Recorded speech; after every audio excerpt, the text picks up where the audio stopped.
सो अभी इसी के साथ difference between MBBS in India और एब्रॉड, क्या डिफरेंस है? क्योंकि सब लोग तो ये भी कह सकते हैं कि नहीं, इंडिया में भी MBBS कर सकते हैं। Why people should choose abroad को लेके कि सूरज कंसल्टेंसी आपने आई थिंक 2006 तो रशिया सेफ्टी में, रशिया, कजाकिस्तान, किर्गिस्तान सेफ्टी में प्रॉब्लम। दूसरा प्रॉब्लम है पढ़ाई की क्वालिटी में। VR एजेंसी जो इंडिया से जो कोचिंग क्लासेस है उनको जॉर्जिया लेके जाते हैं साल में, और पूरे 19 सब्जेक्ट जो होते हैं इंडिया में उसको कवर करते हैं 6 साल में कंटिन्यूसली थोड़ा थोड़ा करके, और फिर बच्चा जब वहाँ पे आता है तब जाके रिजल्ट MBBS में अच्छा आता है। कोई ऑनेस्ट एजेंसी है ना, एंड आई कैन से कि I can guarantee that student के वो अर्न करना शुरू। Hello listeners, welcome back to another podcast of TFP media. मेरा नाम है दिशा मानिक और आज हम बात करने वाले हैं MBBS के बारे में। And we have Suraj consultancy के ओनर राजवीर सी सिसोदिया हमारे साथ। एंड जितने भी हमारे व्यूवर्स हैं, आपको कहीं ना कहीं ये क्वेश्चन रहेगा कि MBBS स्टडीज़ कैसे करते हैं, स्पेशली वो पेरेंट्स के लिए जो अपने स्टूडेंट्स को अब्रॉड भेजना चाहते हैं MBBS के लिए। So let's start the podcast. Hello sir, how are you? I am fine. आप कैसे हो? बस sir, I am also very good. Sir, पहले तो मुझे एक मेन क्वेश्चन है जिसकी हमने पॉडकास्ट शुरू कर दी है MBBS के वर्ड से, राइट? कि why MBBS but not other courses? देखिए, बच्चा एक 18 साल की उम्र में अपनी स्टडीज़ को एक स्टेप से अगले स्टेप में लेके जा रहा है, तो हमेशा ये ड्रीम रहता है किसी भी बच्चे का। आप कभी भी किसी भी बच्चे को पूछोगे कि कितने मार्क्स आएंगे नीट में, तो उनके पेरेंट्स ना कॉन्फिडेंट होते हैं कि मेरा बच्चा इस बार फ्री सीट में यहाँ पे लग जाएगा। 500 400 से नीचे कोई बोलता ही नहीं जी। तो एक तो पहला गोल होता है कि भाई हम डॉक्टर बनेंगे, इसीलिए 12th साइंस में बायोलॉजी सिलेक्ट करके नीट दे रहा है। और उसके बाद अगर सोचना हुआ उसको कि मैं नीट देने के बाद और कोई कोर्स करूं या ये करूं, बहुत अच्छे अच्छे कोर्सेज है। फार्मेसी है, आयुर्वेदा है, होम्योपैथिक है, और बायोटेक्नोलॉजी है, इवन BSc भी कर सकता है, और MLT लाइक लैब टेक्नीशियन वाला कोर्सेज। इन सब के कोर्स को आपके ध्यान में भी होगा, ये सारे डिपेंडेंट कोर्स है जिनका बॉस हमेशा एक डॉक्टर रहता है। फार्मेसी का भी बॉस वही रहेगा। और government of Gujarat is going strict कि BHMS BAMS डॉक्टर्स जो है वो लोग अभी एलोपैथिक प्रैक्टिस नहीं कर पाएंगे क्लिनिकल एस्टेब्लिशमेंट एक्ट के कारण। तो जो क्लिनिकल एस्टेब्लिशमेंट एक्ट आया है उसमें रूल ही ऐसे है कि MBBS को ही प्रैक्टिस करना मुश्किल है। पर अगर इलीगल अनएथिकल प्रैक्टिस जो लोग कर रहे हैं ना, उन लोगों के लिए प्रैक्टिस बंद हो जाएगी। तो फ्यूचर के अंदर MBBS डॉक्टरों की नीड बढ़ेगी, MBBS डॉक्टरों की कंपटीशन कम होगी, और सिर्फ MBBS पूरा नहीं होता, उसके बाद स्पेशलाइजेशन होता है, सुपर स्पेशलाइजेशन होता है, पूरी साइकिल ही होती है। पूरी साइकिल होती है। और उस साइकिल के साथ साथ में आपका बच्चा जैसे ही MBBS होता है ना, तो ही बिकेम अ सर, एक प्रेस्टिजियस पोस्ट पे आ जाता है, और आप डायरेक्टली बोल सकते हो कि he is class 2 officer now. हाँ, करेक्ट। हाँ, मतलब ऑब्वियसली पेरेंट्स के लिए, राइट। सो मेरा पर्सनल क्वेश्चन ये है आपको लेके कि सूरज कंसल्टेंसी आपने आई थिंक 2006 सॉरी, हाँ 2006, माय बैड। तो कैसे, क्या आइडिया आया, कैसे, क्या मतलब थॉट क्या था आपके दिमाग में शुरू करने से? मेरा ब्रदर गया था रशिया MBBS करने के लिए फर्स्ट, तो उसने ज्वाइन किया 2001 में। तो मैंने थोड़ा रशिया देखना शुरू किया, और मुझे इस बिज़नेस में लाइक इसको मैंने कन्वर्ट किया मेरे स्टडीज़ के साथ साथ बिज़नेस में। मैंने देखा कि बच्चों को भेजें यहाँ से कम खर्चे में, बहुत अच्छा स्टडी करके बच्चे आ रहे हैं। I went to work for Russian medical colleges, बार बार रशिया जाना आना देखना। उसके बाद 2006 से मैंने श्योर हुआ कि मैं यही करूँगा। तो मैं मूव किया, मैंने मेरे बिज़नेस को इसको बिज़नेस ही बनाया, और मैंने एक हमारे सुपर कंसल्टेंट्स होते हैं जो वहाँ के कॉन्ट्रैक्टर्स बोले जाते हैं, अच्छा, डॉक्टर, हाँ, तो उनके साथ मैंने काम शुरू किया, बहुत सारे बच्चों को भेजना शुरू किया। टाइम बीइंग बहुत सारी हर्डल्स देखे मैंने रशिया में, और उन हर्डल्स को देखते देखते मुझे हुआ कि लेट्स सी कि रशिया में जैसे ठंड बहुत थी, करप्शन था, करेक्ट, लैंग्वेज का बैरियर बहुत बड़ा। 2006 की बात कर रहे हो? 2006।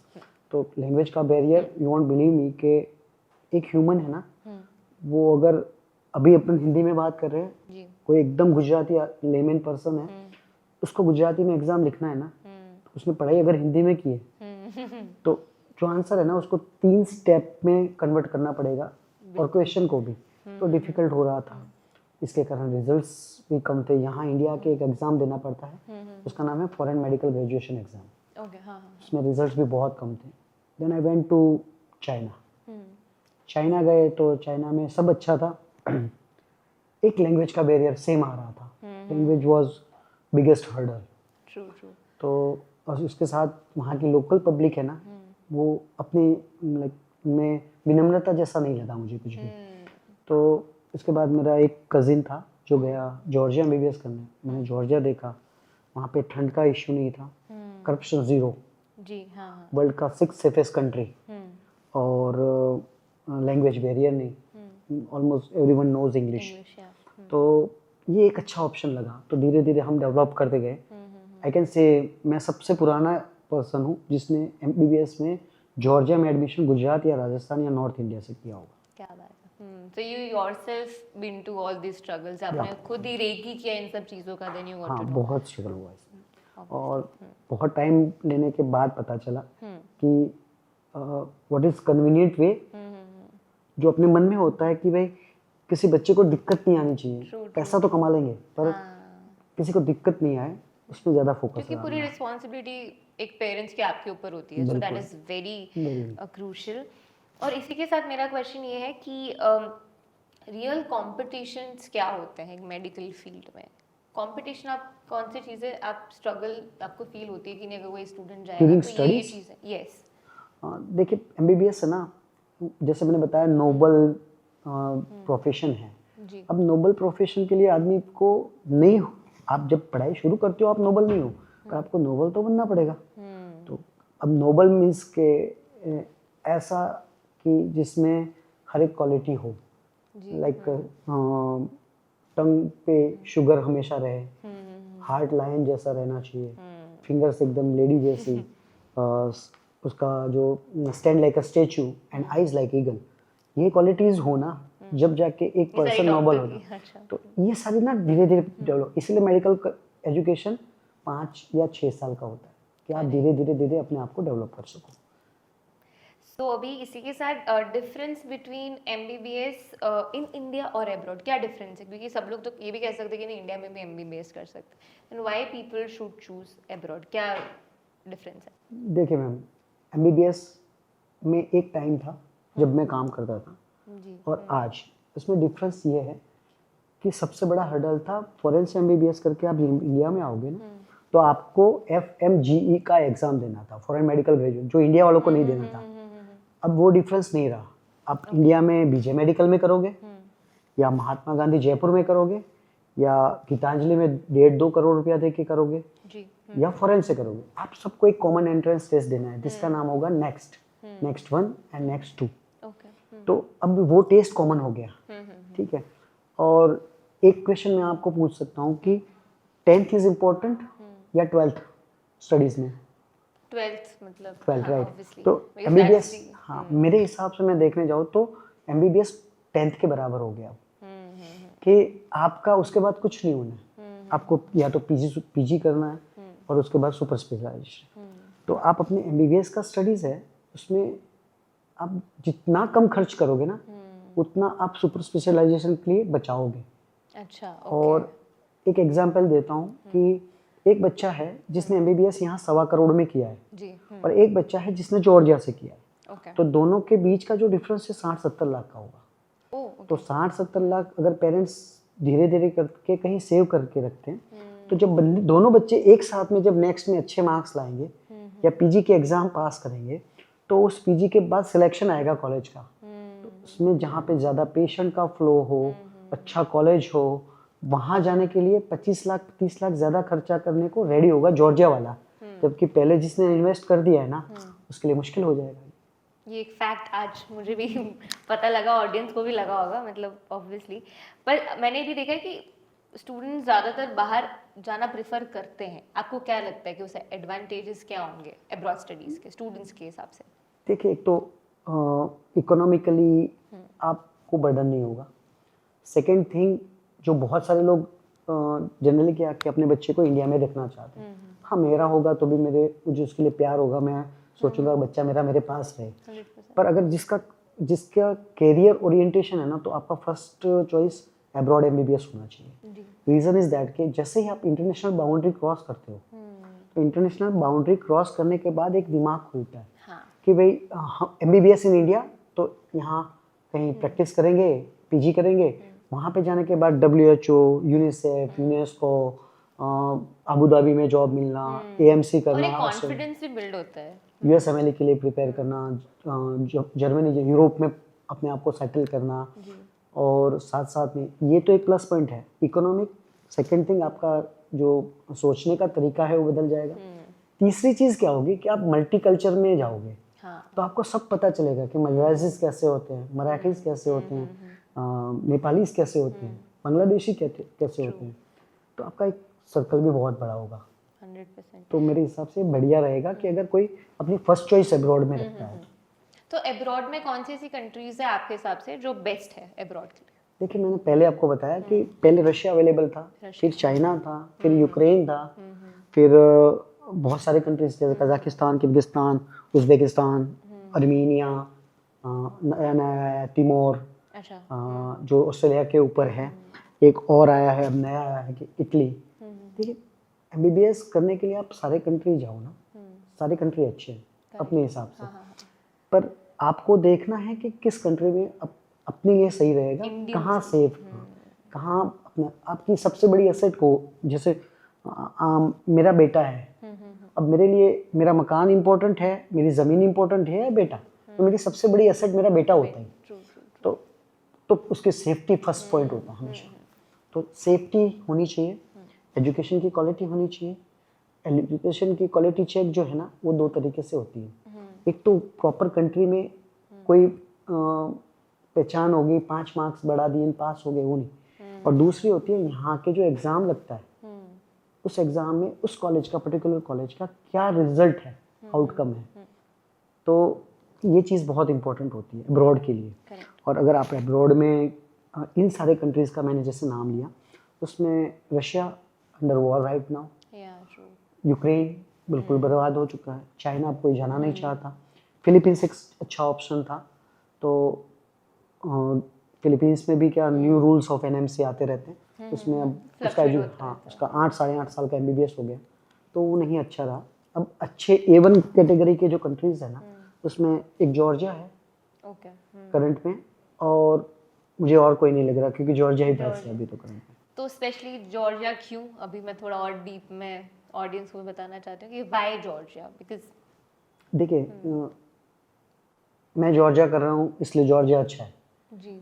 कोई रशिया कर रहा है तो रशिया अच्छा है, कोई बंदा उज्बेकिस्तान भी कर रहा है, कोई कजाकिस्तान भी कर रहा है। आई एम नॉट सेइंग कि कहीं पे भी गलत है, सारी जगह पे अपने हिसाब से मेडिकल कॉलेजेस है।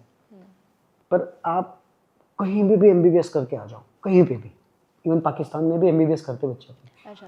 तो पाकिस्तान से भी एमबीबीएस करके आप यहाँ पे आ जाओ इंडिया में। पर चीज़ क्या है कि आप डॉक्टर कब बोले जाओगे?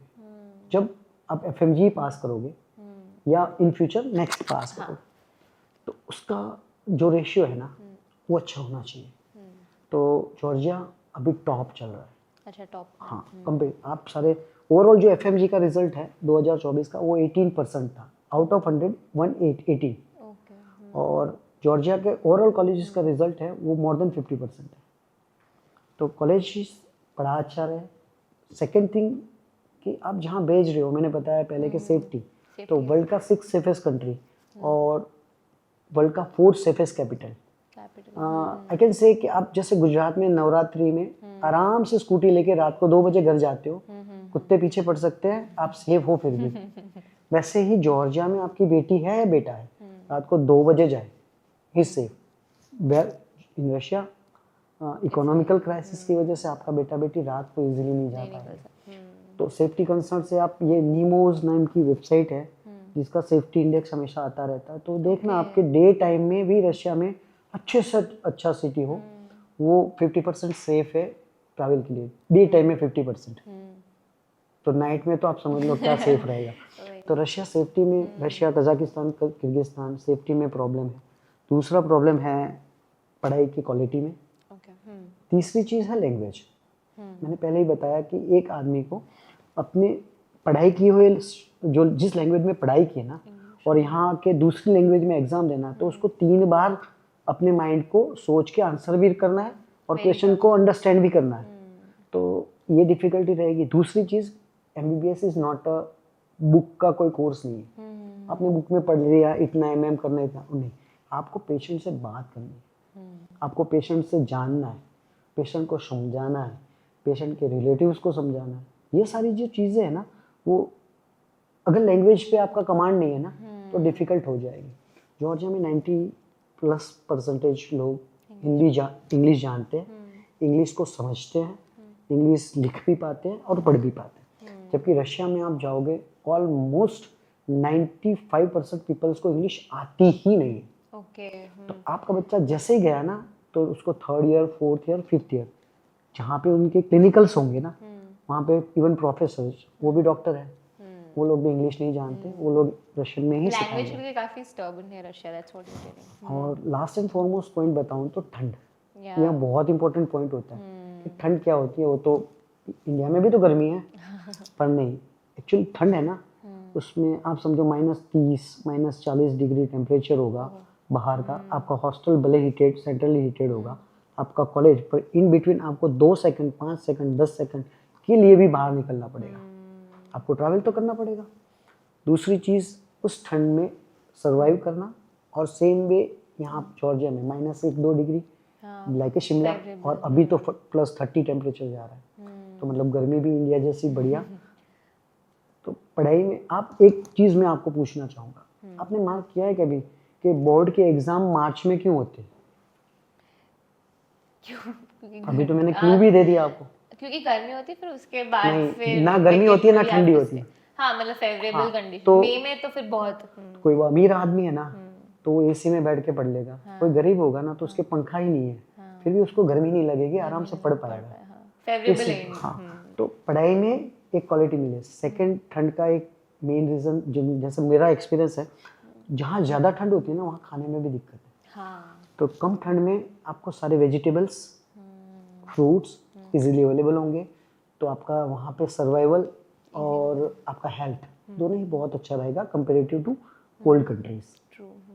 तो मेरे हिसाब से ये 4 पॉइंट हैं, जैसे ठंड, corruption, language and safety. Okay. ये 4 पॉइंट है जो सबसे ऊपर है जॉर्जिया में। तो इनमें कोई प्रॉब्लम नहीं आएगी। बाकी सारी कंट्रीज में कुछ ना कुछ है कुछ ना कुछ, हाँ, जो प्रॉब्लमेटिक रह सकता है। करेक्ट। और इसी के साथ नेक्स्ट क्वेश्चन ये है, अगर पेरेंट्स अगर कोई अब्रॉड कंसल्टेंसी एक्सपेक्ट करते हैं, तो कौन सी चीज़ें एज अ पेरेंट उनको ध्यान रखनी चाहिए? देखिए, मैंने वैसे बताया कि ये सारे पॉइंट्स है, चारों के चारों वो कंसिडर कर रहे हैं कि भाई MBBS करना है तो जॉर्जिया ही जाना चाहिए। तो हमने डिसाइड कर लिया कि चलो जॉर्जिया ही जाएंगे। अब जॉर्जिया में कहाँ, क्यों, वो भी तो हाँ। किसके साथ? सी, मैं 2012 से कर रहा हूँ, that means I am not the like 100% giving person, but मैं भी धीरे धीरे ग्रो किया है। मेरे आप को, मेरे कंपनी ने ग्रो किया। तो जॉर्जिया के अंदर जैसे आप MBBS करने जाते हो ना, तो आपकी कंपनी है ना, आपको कौन भेज रहा है ना, वो बहुत इंपॉर्टेंट होता है। ओके। जैसे एक बंदा है जो आपका एडमिशन करेगा, वो एक, जैसे मैंने बताया आपको शुरुआत में, कॉन्ट्रैक्टर के लिए काम करते थे। हाँ। जबकि हम अब 3 कॉलेज के खुद कॉन्ट्रैक्टर्स हैं। ओके। तो बच्चा और कॉलेज, उसके बीच अब हम सिर्फ हम ही हैं। So there is no other party, बस Oh, आप। yes. तो अगर कोई आदमी यहाँ से दूसरी किसी एजेंसी से एडमिशन करता है, तो वो क्या करेगा, किसी सुपर एजेंट को देगा, सुपर एजेंट जॉर्जिया में देगा, और बच्चा जाने के बाद अगर किसी भी प्रॉब्लम में आया और यहाँ का जो एजेंट है उसने काम करना छोड़ दिया, तो बहुत, हाँ, तो बहुत हर्डल्स वो आएंगे एक उसके लाइफ मेन में। लिंक ही miss तो out हम लोग वहाँ पे official contractors of the university है। इसके साथ साथ हमारे खुद के हॉस्टल है वहाँ पे। अच्छा, हॉस्टल्स को। रेंटेड नहीं है, खुद के परचेज किए हुए हैं। ओके। और हम 6 भाई में से 2 भाई जॉर्जिया 24/7 रहते हैं। ओके। दोनों ने जॉर्जिया से MBBS किया है, दोनों भाइयों ने, और यहाँ से MCI पास किया हुआ है, और वहाँ पे एज असिस्टेंट प्रोफेसर जॉब भी कर रहे हैं, साथ में बच्चों का भी ध्यान रख रहे हैं। तो सबसे बेस्ट थिंग बोल सकते हो कि एक पेरेंट्स का जो वॉच रहनी चाहिए बच्चों पे, जो रिस्पॉन्सिबिलिटी है वो आप वहाँ पे टेक केयर कर रहे हो, बिल्कुल। क्योंकि ऑलरेडी आपके 2 ब्रदर्स है तो ऑब्वियसली वहाँ पे तो ये 2 पॉइंट हो गए। तीसरा पॉइंट मैं आपको बताऊंगा कि अगर आप एमबीबीएस करने जॉर्जिया जाते हो, जी। तो जॉर्जिया जाने के बाद जो इंडिया आना है, यहाँ पे सबसे हार्डेस्ट एग्ज़ाम एफएमजी देना है ना, उस एग्ज़ाम को प्रिपेयर करके आना बहुत इम्पोर्टेंट होता है। Okay. तो वीआर एजेंसी जो इंडिया से जो कोचिंग क्लासेस है उनको जॉर्जिया लेके जाते हैं साल में, और पूरे 19 सब्जेक्ट जो होते हैं इंडिया में उसको कवर करते हैं 6 साल में कंटिन्यूसली थोड़ा थोड़ा करके, और फिर बच्चा जब यहाँ पे आता है तब जाके रिजल्ट एमबीबीएस में अच्छा आता है। और लास्ट फॉरमोस्ट पॉइंट जो सरप्राइज होगा आपके लिए भी, अच्छा, कि 2024 में नेशनल मेडिकल काउंसिल ने एफएमजीई का एग्ज़ाम लिया था, जो हर साल में 2 बार होता है। उस एग्ज़ाम का किस कंट्री से, किस कॉलेज से कितने स्टूडेंट आए, अच्छा, कितने पास हुए, और उनमें से कितने परसेंटेज रिजल्ट आया, उसका एक पीडीएफ निकाला है और ऑनलाइन भी अवेलेबल है। करेक्ट। तो मेरा एक कॉलेज है जॉर्जियन अमेरिकन यूनिवर्सिटी, जिसके 81% स्टूडेंट फर्स्ट अटेम्प्ट में पास हुए। अरे वाह, और ये रेशियो पूरे वर्ल्ड में फर्स्ट नंबर पे है। क्या बात है। अपने पीछे जिसका दूसरा नंबर है वो 61% पे है, मतलब डिफरेंस भी 20% का। 20%। सेकेंड कॉलेज जिसका रिजल्ट भी 48% है। Third college it is growing, to be honest उसका 17-18% रिजल्ट है। पर अवेलेबल, मतलब आप समझो कि क्यों मैं, तो इस वजह से कि मेरी कॉलेज का रिजल्ट कोई compete नहीं कर पा रहा। गुजरात तो ठीक है, पूरा इंडिया नहीं कर पा रहा। अच्छा, मेरा नेक्स्ट क्वेश्चन इसके ऊपर है कि जितने भी स्टूडेंट्स बाहर जाते हैं तो उनकी फैसिलिटीज़ और सपोर्ट आप कैसे प्रोवाइड करते हो? देखिए मैम, कोई बच्चा है ना जिसको एमबीबीएस में एडमिशन लेना है, अच्छे कॉलेज में लेना है, जैसे हमारा जॉर्जियन अमेरिकन हो गया, आरईटी हो गया, तो पहले तो होता सिस्टम ये है कि बच्चा पहले एक इंग्लिश का टेस्ट लेंगे वहाँ से। उस टेस्ट में पास होने के बाद उसका एडमिशन लेटर आएगा, उसकी फ़ीस पे करी जाएगी, फिर हम उनका वीज़ा गाइड करेंगे। वीज़ा उसका अप्लाई होने के बाद वीज़ा आएगा, फ्लाइट से यहाँ से we are giving 1 way ticket also. वो वहाँ पे पहुँचेगा, उसके बाद मेरे जो 2 भाई हैं उनमें से कोई उनको लेने आएगा, एयरपोर्ट पिकअप करेगा। वहाँ पे भी उसका पुलिस वेरिफिकेशन है, डॉक्यूमेंटेशन है, मेडिकल चेकअप है, बैंक अकाउंट है, और उसका सिम कार्ड वगैरह है, सब कुछ वहाँ पे प्रिपेयर्ड होता है। वो सीधा जाएगा हॉस्टल के अंदर। तो हॉस्टल के अंदर उसका जो सामान, या उसको पहले से फिक्स कोई रूम पार्टनर है, उसका फ्रेंड, उसके साथ वो रहना शुरू करेगा। उसके लीगल फॉर्मेलिटीज़ खत्म होगी। ये फैसिलिटी कॉमनली सारे दे रहे हैं, बट थिंग इज़ दैट के उसमें बहुत सारे लोग ना बहुत वेरिएशन आता है कि इस बार टिकट्स महंगे हो गए थे क्योंकि वॉर की वजह से। तो I heard from lot of parents जो दूसरे थे कि उन्होंने पहले बताया था कुछ खर्च प्रोसेसिंग का और लिया कुछ, या तो फिर वहाँ जाने के बाद एडिशनल पेमेंट्स लिए।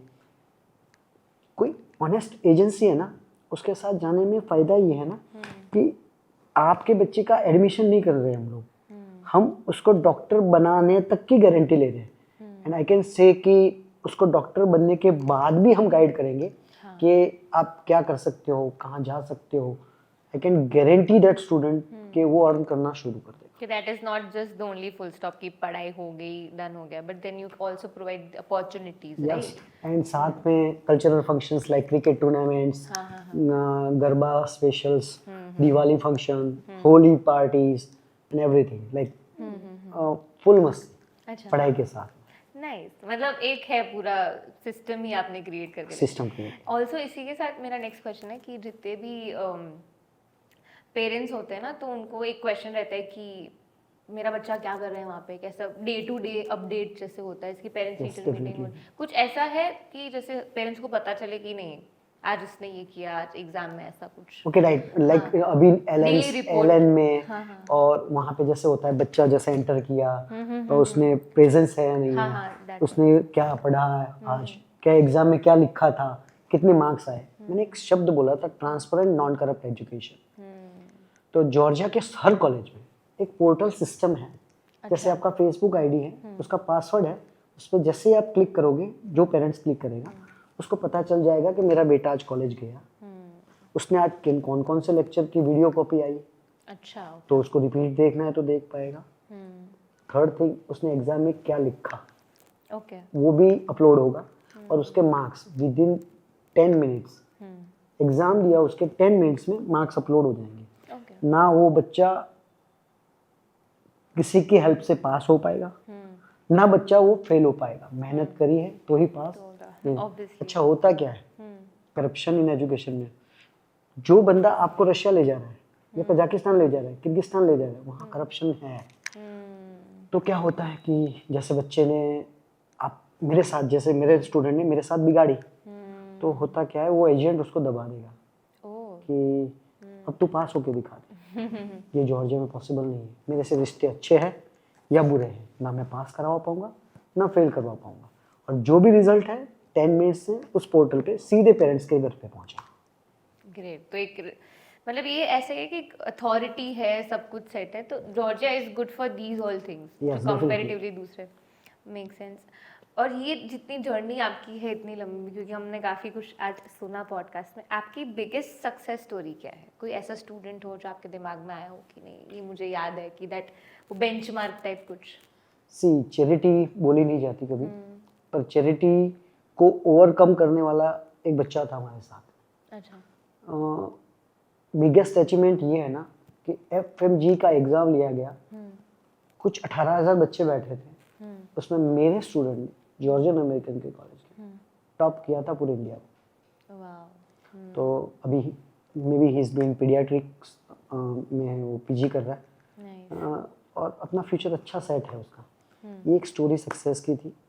एक स्टोरी ये भी है कि एक लड़का अपने आप को वहाँ खुद ना संभालने के कारण डेथ हो गया था।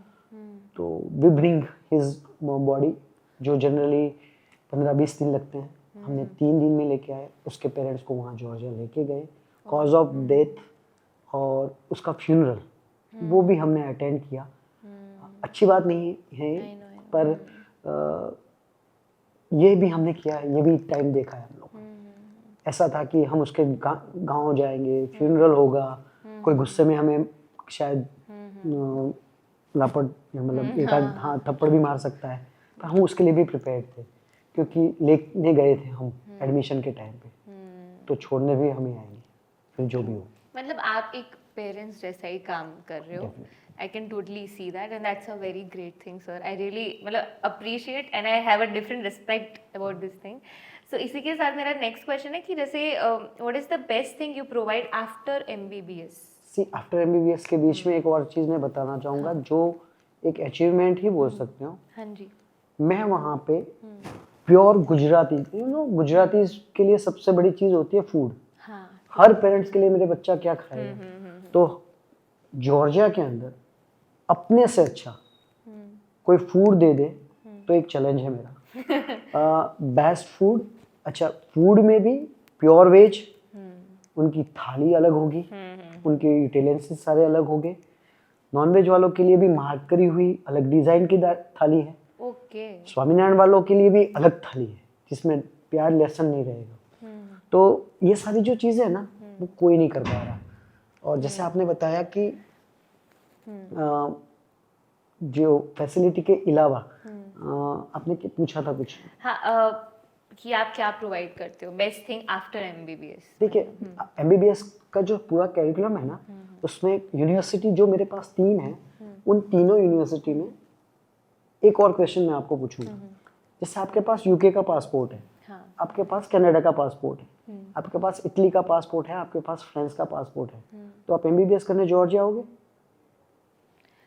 मतलब अभी ये सब सुनने के बाद तो मैं आऊंगी। हाँ, नहीं आता है जनरली, हाँ, कोई पर आता मोस्टली नहीं अगर मेरे पास ये इन्फॉर्मेशन जनरली नहीं कोई, होती हाँ, तो definitely I would not, but now I know तो आई वुड चूज जॉर्जिया हाँ, ओनली। तो इकोनॉमिकली थोड़ा मतलब अच्छा पड़ता है, और समझो कि 40 से 42 लाख के अंदर MBBS खत्म हो जाता है। उसमें खाना पीना रहना, कॉलेज की फीस, आना जाना सब।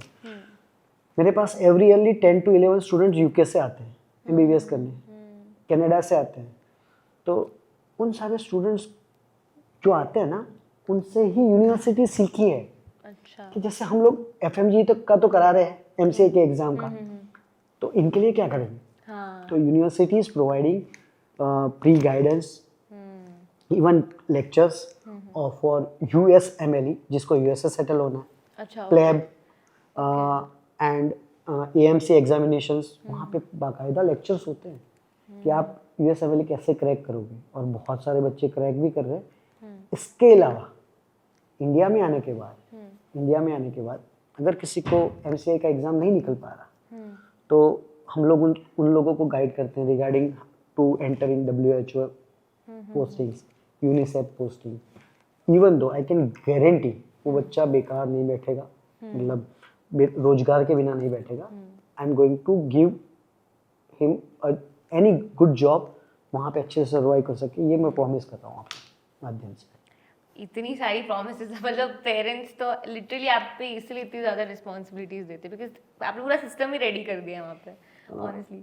तो पेरेंट्स के बारे में जो कॉन्वर्सेशन आपकी कभी कभी होती है, तो मेरा पर्सनल भी क्वेश्चन आया, तो क्या बेसिक क्वेश्चन या कुछ ऐसा फनी मोमेंट की, जिसके अभी आपने बताया गुजराती इसका मेन होता है फूड, ठीक है, तो और पेरेंट्स ऐसे क्या क्या रिक्वायरमेंट्स या कुछ करते हैं? यही फूड की बात है। जैसे कोई पेरेंट्स है ना हमारे थे, जिनका नाम नहीं ले पाऊंगा मैं, बहुत फनी मोमेंट था।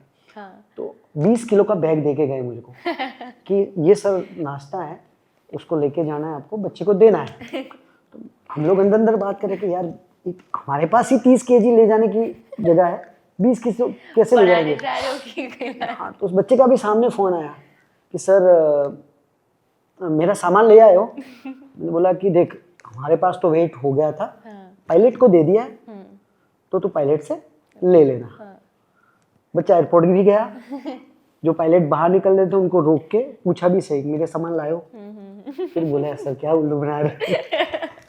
तो ये तो मतलब ये तो होता है, इनफैक्ट गुजरातीज में आपने ज्यादा देखा होगा ये। हाँ, फूड मतलब फाइनल, मतलब पढ़ाई से ज्यादा फूड इम्पोर्टेंट। हाँ, क्योंकि खाएगा जबकि नहीं तो ना पढ़ेगा रियलिटी कैसे में आपको बच्चा? एक बात और भी बताता हूँ। एक डॉक्टर है ना, उसको खाना, सोना, पर्सनल टाइम और ये सारी चीजें ना थोड़ी भूलनी भी पड़ती है। कोविड का टाइम आप याद करो, डॉक्टर 4 बजे भी खा पाया कि नहीं खा पाया। बहुत हेक्टिक। अच्छा, एक ऑपरेशन कर रहे हैं जो लंबा चल गया, तो खाना थोड़ा इंपॉर्टेंट है, पेशेंट की जान, तो एक ट्रेनिंग का पार्ट है कि उसमें खाना अगर एक मील आप मिस कर देते हो ना, उससे कोई फर्क नहीं पड़ता। इम्पोर्टेंट आपको भूख होनी चाहिए पढ़ाई की, ट्रू, जिसके लिए आप सबसे ज्यादा बड़ा इन्वेस्टमेंट कर रहे हो अब्रॉड जाके। And you are going 100%। तो स्टूडेंट्स, आपको क्या लगता है कि सबसे ज्यादा स्टूडेंट्स कौन सी गलतियां करते हैं while this whole procedure of studying? देखिए, मैं थोड़ा सा ऐसा लगेगा पार्शियलिटी कर रहा हूँ, पर राजस्थान है ना, उसमें एक कल्चर है कि वहाँ पे फूड थोड़ी फास्ट लाइफ, दिल्ली नज़दीक है उसकी वजह से।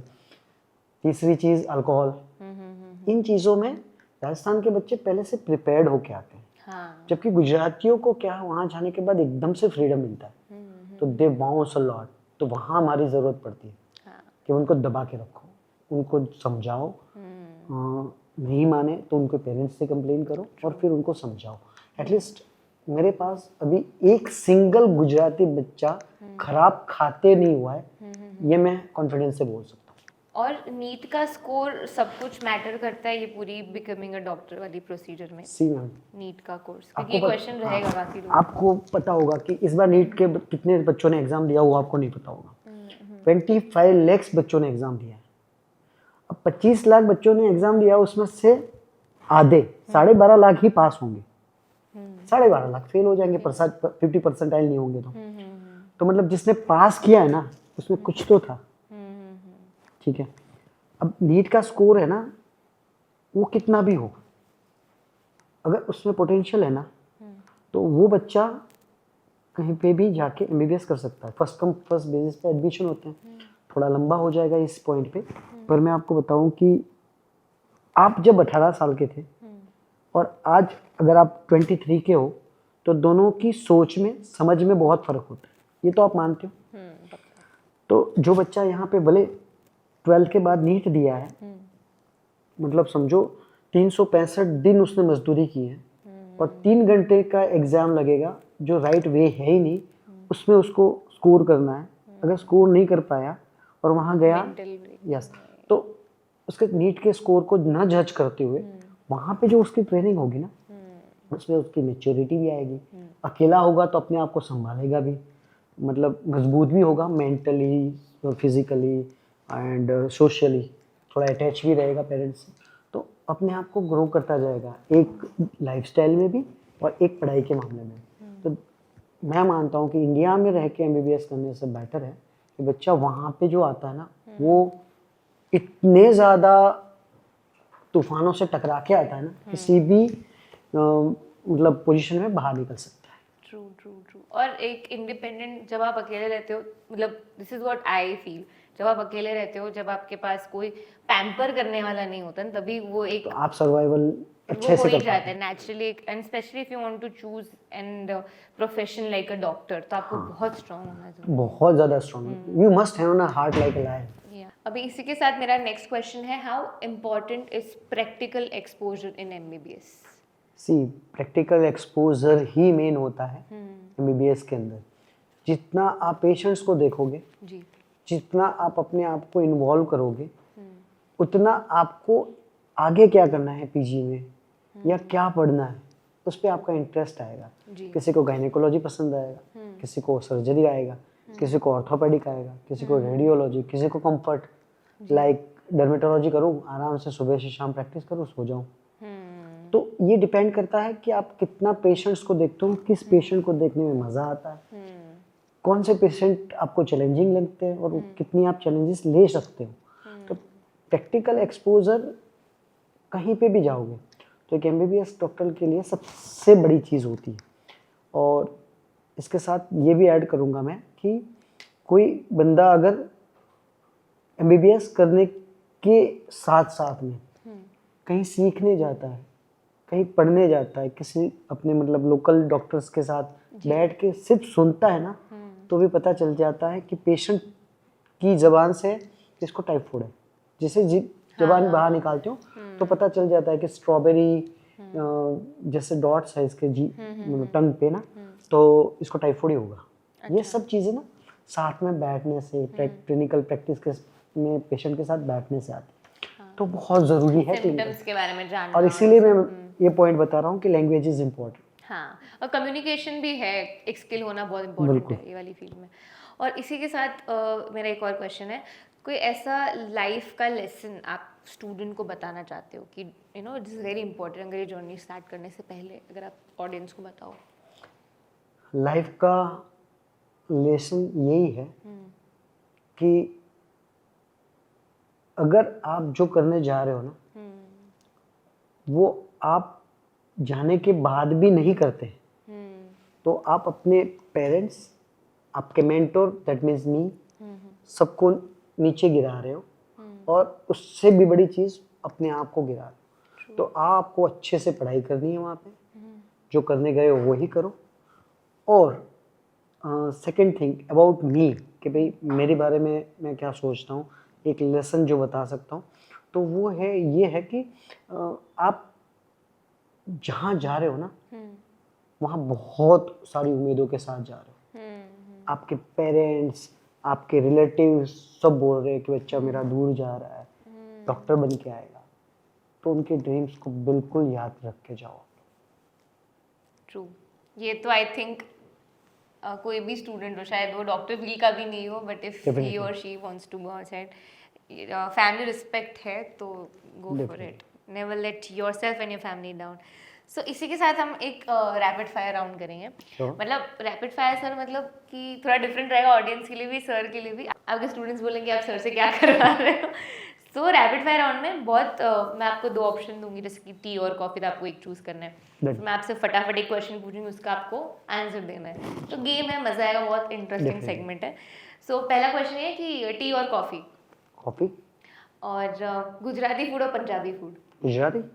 One disease you are tired of hearing, कोई ऐसा डिसीज जो आप सुन? हेडेक और females. Females headache? Female headache. आपने एक साथ बोला तो बहुत okay. Most difficult patient type? Difficult patient handle करना कोई? Same, psychologically not accepting the truth okay. Kind of peoples. India और abroad for studies? Abroad. Okay. YouTube और नेटफ्लिक्स? यूट्यूब। सर आप मेरे को एक पर्सनल क्वेश्चन ये भी पूछना है कि आप खुद एक डॉक्टर हैं, आप खुद इतने सारे स्टूडेंट्स को हैंडल करते हैं, आपका पर्सनल लाइफ के बारे में थोड़ा बताइए कि व्हाट डू यू डू ऐसे, मतलब पेशेंट्स के लिए अगर आप बैठे हो शांति से? देखिए ना, मैं एक क्लिनिकल मेरा एक छोटा सा क्लिनिक है जहाँ मेरे इस वजह से टाइम मिल जाता है फ्री, तो मैं जाता हूँ। मेरा जो नॉलेज है, जबकि मैं बोलूँगा उससे तो अच्छा है कि कई सारे लोग बोलते हैं कि योर डायग्नोसिस इज़ वंडरफुल, मतलब आप जो डायग्नोस करते हो वो सबसे बेस्ट होता है। और मैं बिना पैसे के बहुत सारे लोगों को हो सके उतनी दवाई के लिए हेल्प भी करता हूँ और बैठता भी हूँ फ्री टाइम में। Very nice. So most funny patients experience, को ऐसा फनी कुछ आपको याद आ रहा हो? ये जॉक्स आते हैं ना, उस वैसे ही रियल में भी होता है। अच्छा, कि पेशेंट ने डॉक्टर को बोला, डॉक्टर ने पेशेंट्स को बोला। ओके ठीक है। One habit every student develop, कौन सी ऐसी हैबिट है स्टूडेंट को डेवलप करनी है? कोई एक हैबिट? एक गुजराती में कहा जाता है मनन और चिंतन। मनन मतलब जो आपने पढ़ा है ना, उसको आराम से पढ़े पढ़े याद करो कि मैंने आज क्या पढ़ा जी। उस पढ़ने के दरमियान इस टॉपिक में क्या क्या था, और उस टॉपिक को याद ना आने पर उठो फिर से और फिर से पढ़ो। तो वो जो याद करना है वो मनन हो गया, और जो उठ के पढ़े ना उसको चिंतन होना। मनन और चिंतन किया हुआ आदमी कभी भी लाइफ में उस क्वेश्चन को, उस टॉपिक को कभी नहीं भूलता। Amazing advice. और one advice for NEET student, अब नीट के स्टूडेंट्स को क्या बोलोगे? देखिए, एक बार हो सकता है कि आप इस बार 2026 में अपने टारगेटेड मार्क्स पे पहुंचने के बाद भी फिर से एग्जाम देने जा रहे हो। हुआ भले ही बुरा है, पर आप इसको भी, जैसे आपके 630 आ रहे थे, आप ये 650 कर सकते हो। ऐसा मतलब एक बोलते हैं ना कि जो मुश्किल है ना उसको अपॉर्चुनिटी में बदलो और अच्छे मार्क्स लाओ, जिससे हम भी प्राउड करें, आपके पेरेंट्स भी। और एक लास्ट क्वेश्चन है रैपिड फायर राउंड का, कि जिसकी डॉक्टर्स की लाइफ बहुत हेक्टिक होती है, बहुत स्ट्रेसफुल होती है, तो कुछ ऐसा फूड आप सजेस्ट करो कि वो खाने से, मतलब कुछ ऐसा, कुछ डाइट आप थोड़ा बता दो स्टूडेंट्स को, या ऐसा कुछ। टाइम मिले तो कुछ भी मिले खा लो। पहली बात तो यही है कि टाइम मिलना चाहिए। 100%। Very interesting sir, we really enjoyed this rapid fire round with you. And इसी के साथ एक और क्वेश्चन मैं ऐड करना चाहूँगी। मैं सब लोगों से पूछूंगी, मैनिफेस्टेशन होता है, बहुत काम करता है कि आप कोई विश, मतलब आगे 5 साल में कोई इंसान क्या खुद को देखना चाहता है, सबकी कोई ना कोई ड्रीम होती है। आपका क्या ड्रीम है? आप 5 साल में आपकी फर्म और आपको कहाँ देखते हो? देखिए, मैंने बहुत कुछ देखा है जी। वेरी बिगिनिंग, जब इंडिया से MBBS करने के लिए लोग जाते थे ना, तो उसमें सबसे पहला नाम हमारा था, और हमने कभी एडवर्टाइजमेंट पे ध्यान नहीं दिया। हमने क्वालिटी वर्क किया, हमें रेफरेंस से स्टूडेंट मिल जाते थे जी। तो इस साल का जो टारगेट है, नेक्स्ट वीक या अगले वीक में हमारा खुद का एक ऑफिस गांधीनगर में राधे इन्फिनिटी रक्षा शक्ति सर्कल पे ओपन कर रहे हैं हम लोग। क्या बात है। जहाँ पे स्टाफ कोऑपरेशन में रहेगा। ना मेरा मोबाइल कभी बंद रहा है, ना मेरा नेट बंद रहा है लाइफ में, ना रहेगा आज तक। अभी नीट का एग्जाम हुआ नहीं है, फिर भी हम 30 एडमिशन गुजरात से कर चुके हैं। ओके। और हमारा मैनिफेस्टेशन, या तो मेरे पास जितनी सीट्स है ना, वो बढ़ जानी चाहिए हमेशा, और उतनी ही बढ़ूं कि सिर्फ फोन नंबर देखने के बाद मुझे पता हो कि ये भाई साहब बोल रहे हैं, उनकी आवाज़ सुन के मुझे उनको पहचानना चाहिए। इतना काम ज़्यादा नहीं करना, ऐसा काम करना है कि सामने वाले से परफेक्ट लाइफ टाइम रिश्ता रहे। Quality work, you can say simple के पॉकेट के अंदर रिश्ते रखने हैं, पैसे नहीं रखने। Thank you so much sir for coming to TFB media. Thank you very much. बहुत अच्छा लगा आपसे बात करके। Thank you so much. Thank you so much for watching this podcast. और ऐसे ही पॉडकास्ट देखने के लिए don't forget to watch TFB media and also like, subscribe and share.